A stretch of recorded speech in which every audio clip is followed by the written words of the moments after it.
Hey, mungkin dari kita banyak yang belum ngerti apa itu kuntilanak dan dari mana asalnya itu kuntilanak. So, di video kali ini aku akan coba menjelaskan sejarah kuntilanak secara singkat. Namaku Rivo dan selamat datang di Vertikal.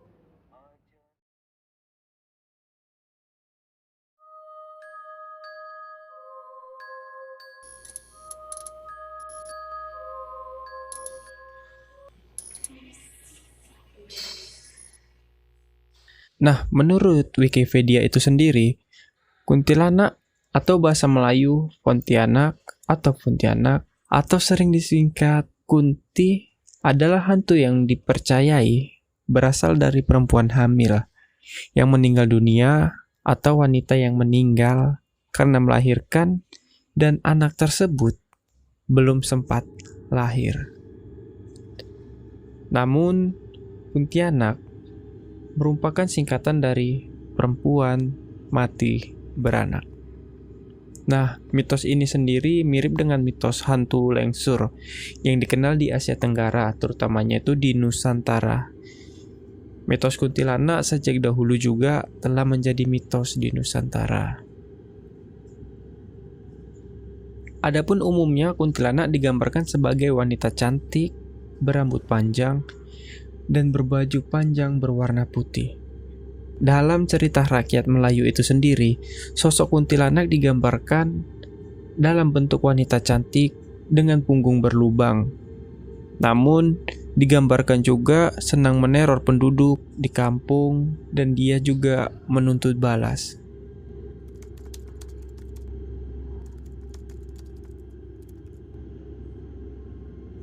Adapun kuntilanak sewaktu muncul pada bulan purnama dan selalu diiringi harum bunga Kamboja. Konon katanya, laki-laki yang tidak berhati-hati bisa dibunuh. Sesudah kuntilanak berubah menjadi wujud, menjadi penghisap darah. Kuntilanak itu juga sendiri dikatakan sering menjelma sebagai wanita cantik yang berjalan seorang diri di jalan yang sunyi.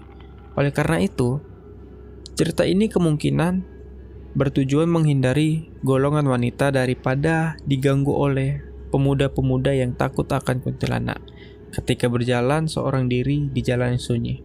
Nah, maksudnya itu jika ada wanita nih jalan di kesunyian malam dan itu akan besar kemungkinannya tidak diganggu karena menganggap itu kuntilanak.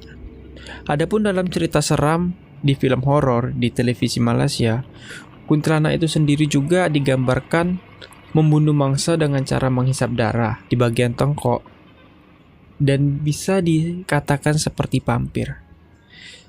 Tapi agak berbeda dengan gambaran menurut tradisi Melayu. Kuntilanak itu sendiri menurut tradisi Sunda tidak memiliki lubang di punggung. Nah, adapun jenis yang memiliki lubang di punggung sebagaimana yang dideskripsikan kalau dalam tradisi Sunda itu disebut sundel bolong. Dan kuntilanak konon juga menyukai pohon tertentu seperti tempat bersemaian, misalnya pohon waru yang condong ke samping atau juga pohon gori. Tapi terlepas dari horor-hororannya, kuntilanak ini sendiri juga udah banyak membintangi film di televisian Indonesia ataupun televisian di luar negeri.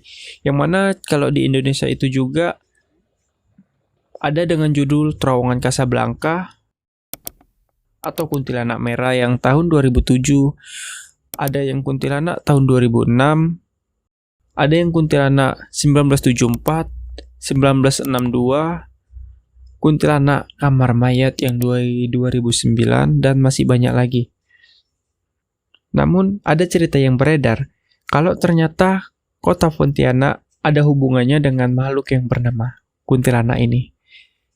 Nah, tapi kayaknya pembahasan kita nggak ke kota Pontianaknya karena aku juga mau cukup untuk merinding-merindingan aja, nggak akan lari kemana-mana.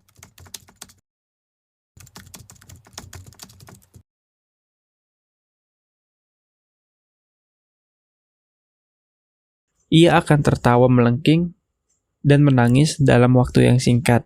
Dan menurut beberapa yang mempercayainya, jika suara yang keras berarti ia jauh, dan apabila pelan berarti ia dekat. Dan ada juga ciri-ciri kalau ia itu berpindah-pindah tempat secara tiba-tiba.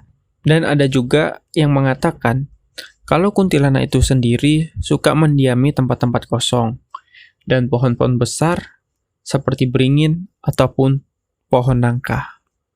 Dan ada juga yang mengatakan jika kuntilanak itu senang berpergian ke muara sungai ataupun pinggir danau.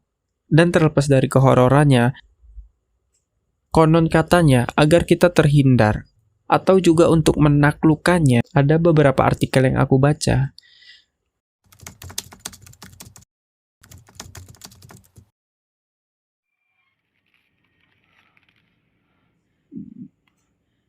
Adapun cara-cara yang pertama, seperti membuka seluruh pakaian yang bertujuan agar dia malu dan menghilang, atau dengan menyiramkan garam.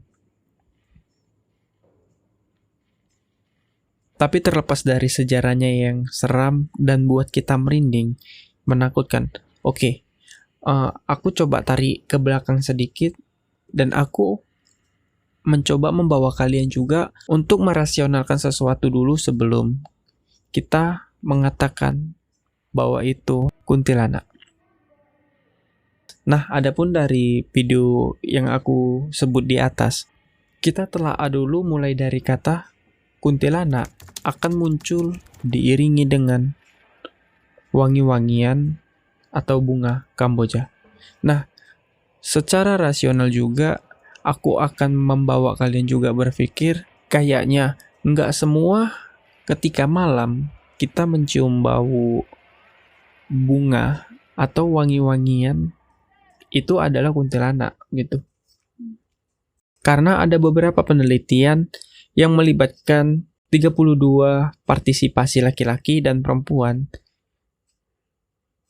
Dan penelitian itu juga di University of California, yang mana mereka mengeklaim kalau wangi bunga di malam hari dengan jarak yang 10 meter itu akan tetap tercium. So, jadi aku coba untuk kalian berpikir lagi, karena menurut penelitian juga jarak 10 meter itu juga masih bisa kecium. Jadi kalau menurut aku juga kayaknya masih bisa kita rasionalkan kalau itu bukan kuntilanak. Nah, aku coba tuh telaah lagi, ada beberapa kata-kata yang kayaknya ini juga belum bisa dikatakan itu kuntilanak.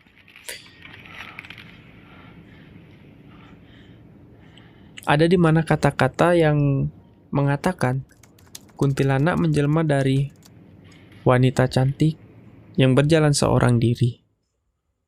Nah, dari kata-kata itu juga masih bisa kita simpulkan agar tidak terjadi kejahatan oleh wanita oleh oknum yang usil. Dan sebenarnya masih banyak kesimpulan-kesimpulan yang tidak menutup kemungkinan itu masih bisa kita rasionalkan. Dan semerta-merta itu juga bukan kuntilanak. Dan itu juga menurut pribadi aku. Jadi apakah kuntilanak itu menurut kalian benar adanya atau hanya mitos? Nah, kalau aku pribadi, menurut aku juga masih mempertanyakan. Tapi, kembali ke percaya kalian masing-masing lagi, kuntilanak itu ada atau enggak. Tapi yang jelas, sebelum kita berpikir terlalu jauh, alangkah baiknya untuk kita merasionalkan segala sesuatu dulu, atau juga jika kalian mempunyai pendapatnya sendiri, tulis aja di komentar, mari kita berdiskusi bersama-sama. Ya, sekian aja video kali ini, sampai jumpa di video selanjutnya. Semoga kalian baik-baik saja dan akan tetap baik-baik saja. Nama aku Rivo dan mari kita merinding-merindingan bareng lagi di video selanjutnya. Dan bye.